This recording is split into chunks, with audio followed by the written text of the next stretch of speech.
Kalian gak suka anime, tapi lagi pengen nonton film horor? Tenang, saya ada satu rekomendasi film horor dibalut dengan format anime. Yang paling mantap, kenapa bang? Karena dia horor psikologis, tingkat dewa, tingkat tingginya, pokoknya Mamma Mia aja tuh perfect mantap gitu. Apa tuh filmnya bang? Langsung aja kita bahas. Yo, balik lagi bersama gua di channel Absurd dia. Ini video kedua gua ya, review-review asal film gitu. Jadi di video kali ini kita akan bahas film animasi tapi dibumbui dengan horor-horor psikologis yang membuat koyak-koyak jiwa dan raga gitu. Dan filmnya adalah Perfect Blue. Film ini tahun 1997 dan disutradarai oleh Satoshi Kon. Kalau kemarin kita sudah membahas film Princess Mononoke dari Jepang juga. Nah, ini film Perfect Blue setahun sebelum Princess Mononoke dan dari Jepang juga ini filmnya, guys. Jadi film ini bercerita tentang apa sih? Mengisahkan tentang seorang wanita ya kan bernama Mima gitu. Dia awalnya itu adalah idol group, tapi dia memutuskan untuk pensiun dari idol group ini. BTW nama idol groupnya adalah CHAM atau CHAM. Nah itu dia. Kalau di Indonesia JKT48 ya. Kalau di film ini CHAM, CHAM gitu. Nah kenapa dia pengen lulus gitu, pengen memutuskan sudahan di CHAM ini? Karena emang dia pengen udahan aja sih. enggak. Pokoknya singkatnya dia itu lulus di CHAM ini dan ingin melanjutkan karirnya di dunia aktris, ya kan? Ibaratnya di dunia Hollywood lah di film ini, ya kan?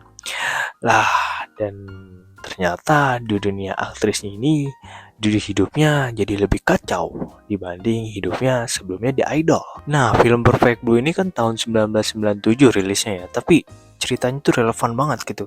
Tentang sebenarnya intinya itu tentang satiran terhadap dunia aktris gitu kan. Terus diperlihatkan lah bagaimana aktris itu di depan layar dan di belakang layar, ya kan. Di depan layar kita lihat aja gitu aktrisnya tuh ya udah seneng-seneng aja, happy-happy aja gitu. Tapi ternyata di belakang layar gitu kan. Waduh, kalian harus nonton ini film ya. Kalau kalian pengen tahu apa yang di belakang layarnya itu.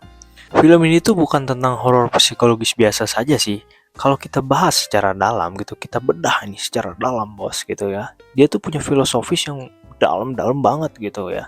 Pertama, soal kepribadian ganda atau identitas ganda gitu ya. Di sini tuh dilihatin bagaimana aktris ini sebenarnya mempunyai dua kepribadian. Di mana yang di depan layarnya tuh bagaimana, terus di belakang layar gimana ya kan? Di sini dijelasin mana Mima yang asli dan mana Mima yang dilihat oleh fans gitu kan. Kita lihat seorang aktris itu di depan ya happy-happy aja, seneng-seneng aja. Tapi di belakang layar ya kita ya yang tahu-tahu aja sih. Terus kedua, itu ada satiran terhadap industri film atau industri idol yang kotor gitu. Di sini diperlihatkan bahwa di belakang layar itu tidak benar-benar bersih loh mainnya gitu. Pasti ada cara-cara yang kotor untuk menjalani suatu project gitu. Entah itu dari film ataupun idol gitu. Di sini tuh benar-benar disatir dan disindir secara pedas sih menurut gua. Seolah-olah si Mima ini bukan diperlakukan sebagai manusia biasa, tapi diperlukan sebagai barang konsumsi, ya kan? Dipakai saat butuhnya doang anjing. Terus ketiga, ini ada sindiran terhadap fanboy-fanboy yang terlalu fanatik kepada idolnya gitu. Dan ini tuh sudah disindir gitu dari tahun 90-an. Fanboy-fanboy fanatik ini udah ada loh dari tahun 90-an gitu. Mereka itu menghantui idol-idolnya karena terlalu berlebihan gitu kepada idolnya. Sampai itu ada poster-poster berjibun di kamarnya. Sampai ada satu hal di film ini, ada salah satu fanboy di film ini sampai meretas webnya si Mima ya kan, menghantui Mima dan menjadi si Mima ini lebih stres hidupnya. Nah, film ini juga menjelaskan bagaimana seorang yang terkena mental health itu bisa hancur jati dirinya karena tekanan eksternal yang gila-gilaan gitu ya kan. Kasihan cowok si Mima cowok, sumpah aja nih.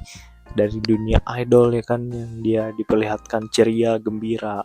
Tapi ketika di dunia aktris dia mendapatkan tekanan yang gila-gilaan, hidup dia menjadi lebih depresi, lebih gelap gitu kan. Itu perbedaan banget gitu 90 derajat ketika dia di idol dan dunia aktris. Banyak scene-scene kaca ketika dia mengalami kepribadian ganda. Di situ dia bertanya-tanya mana dirinya yang asli dan mana dirinya yang hanya delusinya. Lalu menurut gua ini film ini mempunyai editing yang gila anjing, sumpah.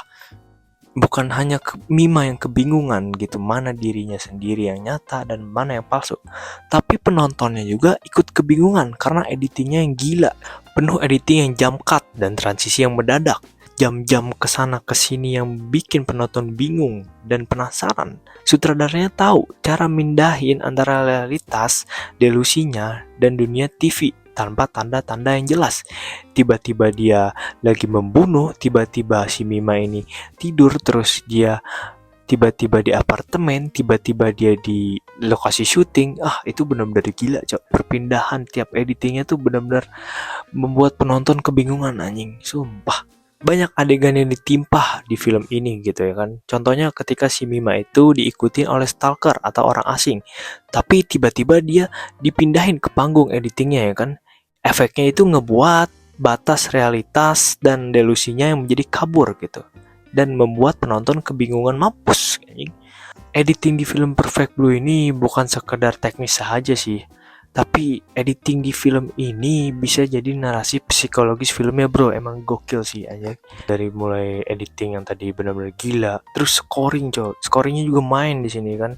Ada scoring yang hening, tapi juga ada scoring yang tegang, membuat penonton itu tenganga-nganga gitu, jiwa dan raganya ketakutan ya kan. Terus pacing di film ini juga pas sih menurut gua. Dari awal yang membangun kan pelan, terus ke pertengahan tuh muncullah psikologis ya kan, pacingnya tuh mulai menaik sampai di momen klimaks pacingnya tuh chaos dan tegang ya kan. Dan sampai ending itu mulai tenang tuh. Tapi di film ini tuh tenangnya bukan tenang ya udah beres aja, tapi tenang yang ambigu. Karena film ini punya open ending coy gitu. Gue nggak mau spoiler, pokoknya film ini mempunyai open ending yang mantap gitu, yang membuat kalian bertanya-tanya gitu. Ini suaranya bukan si Mima, tapi sosoknya si Mima gitu ya. Spoilernya itu aja sih. Awal-awal rilis film ini sempat menjadi bahan kontroversial bagi kebanyakan orang gitu kan. Dinilai terlalu dewasa, dinilai banyak adegan yang terlalu disturbing. Tapi justru di situ ya kan letak asiknya coy. Film ini berhasil menjadi kultus klasik sekarang. Menjadi film yang revolusioner. Banyak film-film besar, entah itu dari Hollywood, yang terinspirasi dari film Jepang satu ini. Contoh aja, Mulholland Drive, Black Swan, Requiem for a Dream, Inception, bahkan film tahun kemarin yang dapat nominasi Oscar, The Substance. Contoh satu, ada salah satu sutradara namanya Darren Aronofsky. Dia itu ngedirect film Black Swan dan Requiem for a Dream. Kita contoh satu film Requiem for a Dream. Nah, singkat cerita, dia itu keinspirasi sama salah satu scene di film Perfect Blue. Jadi ada salah satu scene di film Perfect Blue itu menampilkan ketika Mima itu lagi stres dan dia berendam di bak mandinya sambil teriak-teriak gitu kan. Terus Darren Aronofsky itu melihat scene itu tertarik dan membeli hak cipta remake-nya scene itu untuk ditampilkan di film Requiem for a Dream. Dan betul saja, dia menampilkan scene yang mirip banget dengan scene Mima di film Perfect Blue. Ketika Jennifer teriak di bak mandi di film Requiem for a Dream, itu benar-benar mirip banget gitu, sama banget sih yang main di film Perfect Blue. Terus ada film Black Swan. Walau ini temanya beda ya kan, tapi ini membahas tentang identitas ganda. Banyak scene-scene cermin Nina di film Black Swan yang terinspirasi dari film Perfect Blue, walaupun sutradaranya itu menjelaskan bahwa dia tidak sama sekali terinspirasi dari film Perfect Blue. Tapi jelas-jelas banget sebagai penonton kita bisa menilai bahwa itu adalah salah satu inspirasinya gitu ya. Itu dia keinspirasi dari film Perfect Blue ya kan. Contoh lain kayak Mulholland Drive, Inception, terus The Substance. Kan film-film ketiga tadi juga mengangkat tema yang mirip-mirip gitu kan dari film Perfect Blue. Jadi film Perfect Blue ini bisa disebut awal mulanya gitu ya kan, horor-horor psikologis yang temanya itu kepribadian ganda atau yang disturbing gitu.